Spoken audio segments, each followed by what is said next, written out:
నమస్కారం. లక్ష్మి చెప్పే కథలకు స్వాగతం. వీణులతో వీక్షించటానికి సిద్ధం కండి. ప్రియ సఖులు, ఇప్పుడు మనం శ్రీమతి వాడపల్లి పూర్ణకామేశ్వరి గారు రచించిన కోడలు వచ్చే వేళ అనే ఓ చక్కటి కథను విందామండి. ఈ కథ జూలై 17, 2022లో సంచిక వెబ్ మ్యాగజైన్లో ప్రచురింపబడింది సఖులు. ఇక కథ మొదలు పెట్టేస్తున్నానండి. అమ్మా సుందరి, నా మనవడి పెళ్లి చూసి కళ్ళు మూయాలన్న కళ నెరవేరుతుందా లేదా? వాడు 30వ పడిలో పడుతున్నాడు. పెళ్లి చేసుకునే ఉద్దేశం ఉందా లేదా అని ఈ పట్టు ఫోన్ చేస్తే నువ్వే తేల్చేద్దు. అత్తయ్య గారు ఇంచుమించు 2 ఏళ్ల నుండి పాడుతున్న పాటే అది. అసలు వాడిని నా చేతికి చెక్కాలే కానీ చెవులు మెల్లెట్టి పెళ్లిపీటల మీద కూర్చోబెట్టను. ఇలా సుందరి వాపోవటం రోజుకి ఒకసారైనా జరిగేదంతే. ఈరోజే స్ఫూర్తి ఇచ్చిన కబురు విని ఆవిడ ఎలా స్పందిస్తారో అనుకుంది సుందరి. స్ఫూర్తికి ఇప్పుడు 30 ఏళ్ళు దాటిపోయాయి. పెళ్లి మాట ఎత్తితే మాత్రం ఒంటి కాలి మీద లేస్తున్నాడు. పెద్దలు ఎవరిని చూస్తే వారిని కట్టుకోవటానికి ఇవి మా రోజులా ఏమిటి? అత్తయ్య గారి రోజుల్లోనైతే మా రోజుల్లో లాగా కూడా కాదు. చూట్టాలు అవి కూడా లేవు. ఆలోచనల సుడుల్లో చుట్టుకుపోతూ అనుకుంది సుందరి. ఆఫీసు పని ఒత్తిడిలో చాలా అలసిపోయింది. మునుపు 300 ఉద్యోగులున్న ఆఫీసు ఇప్పుడు 30 మందితో నడుస్తోంది. మునుపు 10 మంది మనుషులున్న చోట ఇప్పుడు ఓ యంత్రం. పనులకు యంత్రాలు, మాటలకు యంత్రాలు, చివరకు కాఫీ టీలకు యంత్రాలే. ఒకటేమిటి, అన్నింటికీ యంత్రాలే. ఆఫీస్ నుంచి బయలుదేరింది సుందరి. Automatic car. అన్నీ సెట్ చేసి సీటులో జారిగిలు పడి కూర్చుంది. మామూలుగా అయితే స్ఫూర్తి పెళ్లి గురించి చెప్తే ఎగిరి గంతేసినంత పని చేస్తారు అత్తయ్య గారు. కానీ ఇంటికి వెళ్ళి ఎలా చెప్పాలా అని నేడు ఆలోచించే పరిస్థితి వచ్చింది. అసలు విషయం అర్థమవుతుందో లేదో కూడా తెలియదు. ఏదేమైనా చెప్పక తప్పదు. ఆటోమేటిక్ షాఫర్ ఫ్రీ కారు కనుక ట్రాఫిక్ చూడాల్సిన పని లేదు. కారు దాని మానాన అది దూసుకుపోతోంది. అంతకంటే వేగంగా పరుగులు తీస్తున్నాయి సుందరి ఆలోచనలు. ఆలోచనల వేగాన్ని కారును ఆపమని కారులో ఉన్న గూగుల్ అమ్మకు చెప్పి నిర్దేశించింది. ఎప్పుడు వెళ్లే రెస్టారెంట్కి తీసుకువెళ్ళమని ఆనతిస్తూనే. ఆ డ్రైవింగ్ రెస్టారెంట్ వద్దకు వచ్చి ఆగింది. ఖాళీగా దొరికిన పార్కింగ్లో ఇముడిగ్గా కారు తనను తాను ఇముడ్చుకుంది. ఆర్డర్ ఇవ్వటం కోసం టచ్ స్క్రీన్కి దగ్గరగా నిలబడి ఫ్రెంచ్ ఫ్రైసు ఇంకా కాఫీ ఆర్డర్ చేసింది సుందరి బ్యాట్ సహాయంతో. ఒక చిక్కటి కాఫీకి కావలసిన పాళ్ళు కూడా చెప్పింది. రోబో సర్వీస్తో ఆర్డర్ పూర్తయింది. ఆన్లైన్ పేమెంట్ కాబట్టి టిప్పులకు తావేలేదు. అలిసిన కళ్ళు, యంత్రాలతో రోజల్లా మాట్లాడిన మనసు ఒక మనిషి కోసం, మాట కోసం తహతహలాడాయి. కానీ ఆ రోజులు వెళ్ళిపోయాయి. కాలం ముందుకు దూసుకుపోతుంది. కాలంతో పాటు మారుతున్న పరిస్థితులు కూడా. గతం గతహ అనుకుని రోబో తెచ్చిన మెషిన్ కాఫీని తాగింది. కారును ఇంటివైపుకు పయనివ్వమని ఆదేశించింది. సీట్లో జాగిరపడి సన్నగా వినిపిస్తున్న చిట్టిబాబు వీణ వాయిద్యం వింటోంది సుందరి. కారులో అన్నీ మారినా తన చిన్ననాటి జ్ఞాపకాలైన చిట్టిబాబు కచేరీల వీణ వాయిద్యం మాత్రం మారలేదు. ఆనాడు తాతగారితో కలిసి కచేరీలకు వెళ్ళిన జ్ఞాపకాలు మాత్రం మది లోతుల్లో మృదు మధురంగా నిలిచిపోయాయి.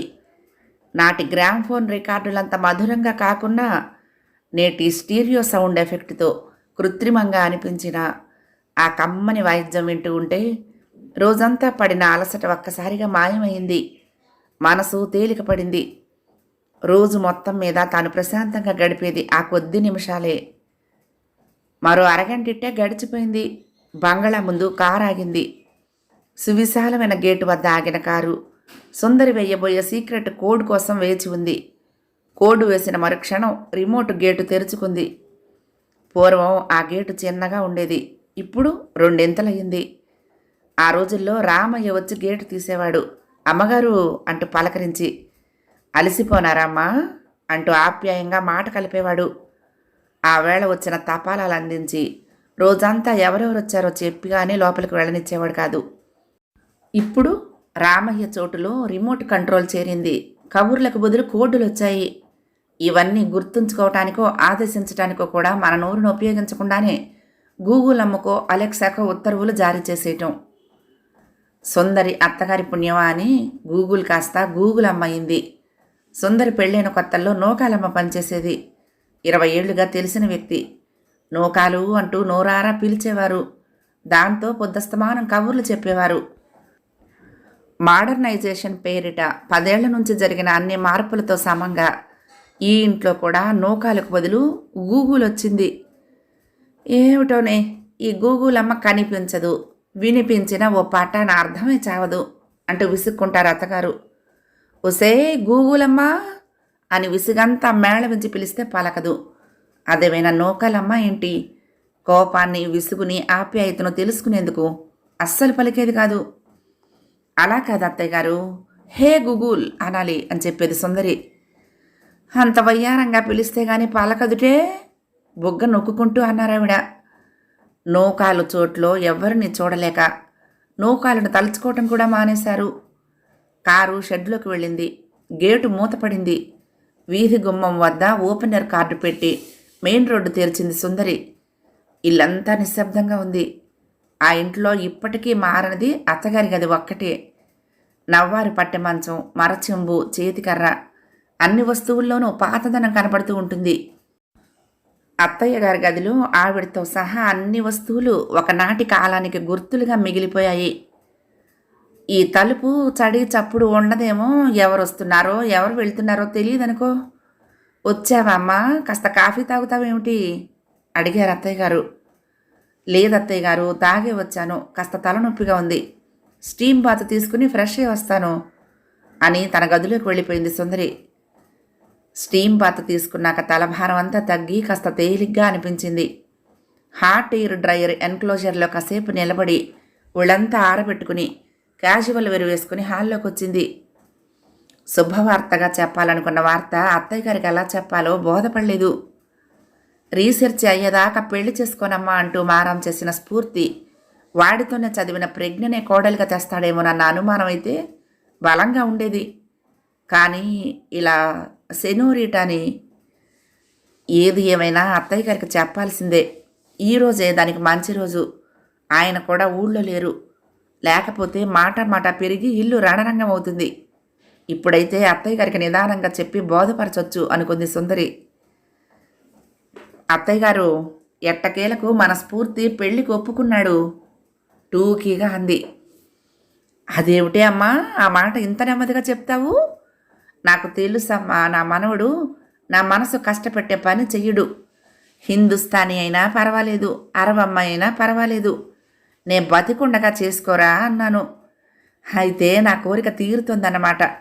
మొత్తానికి అదేదో కంప్యూటరో ఏదో అందులో దొరికిందన్నమాట. వాడి కోసం తపస్సు చేస్తున్న పిల్ల అన్నారు.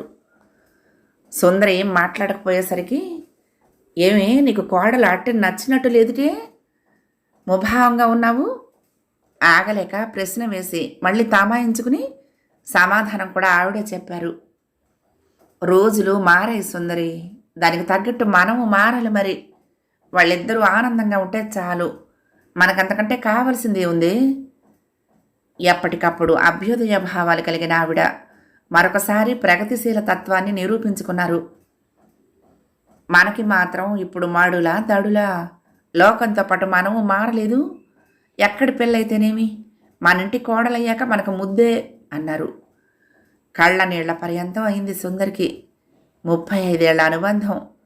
ఆ తరానికి చెందినవారు ఇప్పుడు ఈ వైభవం కూడా చూడాలా అని బాధ వేసింది. అత్తయ్య గారు, మన స్ఫూర్తి చేసుకోబోయేది సెనోరిటా అనే అమ్మాయిని కాదు, ఆడ రోబో.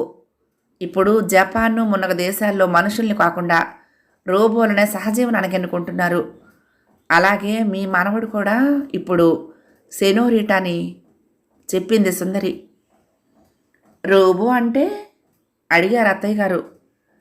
మన ఇంట్లో డిష్ వాషరు, వాషింగ్ మెషిను అవి ఎలా ఉన్నాయో అలా అన్నమాట.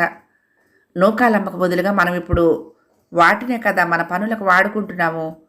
అలాగే అందంగా అమ్మాయిలా చేయబడిన యంత్రం, బొమ్మ అన్నమాట అన్న సుందరి మాట ఆవిడ మేధాశక్తికి అందలేదు. ఏమిటోనే అమ్మా, నాకు ఏమీ బోధపట్టం లేదు. ఆ ఒక్క మాటతో తన గదిలోకి వెళ్ళి ఆ పట్టె మంచం మీద కూలబడ్డారు. మర్నాటి లాంచ్కి కావలసిన పనులన్నీ మరొకసారి చూసుకుని, మొబైల్లో రిమైండర్లు పెట్టుకుని, లాంచ్కున్న ప్రోడక్ట్ డీటెయిల్స్ మరొకసారి ల్యాప్టాప్లో చెక్ చేసుకుని ఇంకా పడుకోవాలి, రేపు మళ్ళీ ముఖ్యమైన రోజు అనుకుంటూ తన గదిలోకి వెళ్ళి రిమోట్తో డోరు లాక్ చేసి ఏసీ ఆన్ చేసుకుని మంచం మీదకి వాలింది సుందరి. ఒళ్ళు తెలియకుండా నిద్ర పట్టేసింది. తెలతెలవారుతూనే మెలకు వచ్చింది సుందరికి. రోజులా మొబైల్ అలారం సుందరిని నిద్ర లేపలేదు. పక్షుల కువకువ రాగాలు వినిపించసాగాయి. ఎప్పుడు మూసి ఉన్న కిటికీలు దళసరి కర్టెన్ల తెరలకు బదులుగా వెచ్చని సూర్యకిరణాల కాంతులు అరుణోదయం అంటూ తేజంగా మేనును తాకి తట్టి లేపాయి. ఏసీ చల్లదనానికి బదులుగా చిరుగాలులు గిలిగింతలు పెట్టసాగాయి. పారిజాత సుమాల సుగంధాలతో చిరుగాలి మత్తెక్కించింది. రంగురంగుల పక్షుల కువకువలతో ప్రకృతి అందాలు, పల్లెటూరి పచ్చదనము కనిపిస్తోంది. పల్లెటూరు అంటేనే ప్రకృతి తన సహజత్వాన్ని కోల్పోకుండా కృత్రిమత్వానికి దూరంగా ఉన్నట్టు. ఆ వాతావరణంలోని ప్రశాంతమైన స్థితి, గలగలమని సెలగేళ్ళు, గట్టున్న చెట్లు, కొమ్మ కొమ్మకో సాన్నాయి పాట, ఆప్యాయతలకు ఆత్మీయతలకు నిలయాలుగా ఇళ్లకు మధ్య దూరం తక్కువ, మనసులు చేరువ ఎక్కువ. ఆ వనాల నడుము నాట్యాలాడుతున్న మయూరాలు, చెంగున ఉడతల గెంతులు, పుచ్చుకుల కిచకిచలు. అంతలో వానర నేస్తం సుందరి చేతికి అందించిన జాంపండు ఆశగా నోట్లో పెట్టుకోబోయింది. ఆశాభంగం. ఇప్పుడు నిజంగా వచ్చిన మెలకువ. పచ్చటి వనాలు కనుమరుగయ్యాయి. కాంక్రీటు వనాలు దర్శనమిచ్చాయి. యంత్రాల ఘోష, వాతావరణ కాలుష్యం, వాహనాల హోరు, కనుమరుగైన నదులు, మురికి నీటిన చెరువులు అన్నీ యథాతథంగా కనిపించాయి. వీటన్నింటికి తోడైన మరొక నూతనత్వమే తమ కోడలు సెనోరిట. ఇప్పుడు ఏ ఇంట కనపడని రేడియోలో పూర్వం విన్న ఆ పాట సుందర చెవుల్లో మ్రోగింది. జ్ఞాపకాల తెరల్లో నుంచి వెలుపలికి వస్తూ, ఎక్కడికి వెళ్తుంది ఈ లోకం, ఏమైపోతుంది? కథ సమాప్తం. ప్రియ సఖులు, ఈ కథ మీకు నచ్చితే తప్పకుండా లైక్ చేయండి, షేర్ చేయండి, కామెంట్ చేయండి, సబ్స్క్రైబ్ చేసుకుని నన్ను ఎంకరేజ్ చేయండి. ఉంటానండి. ప్రేమతో లక్ష్మి, కృష్ణా తీరం, దుర్గమ్మ సన్నిధానం. నమస్తే.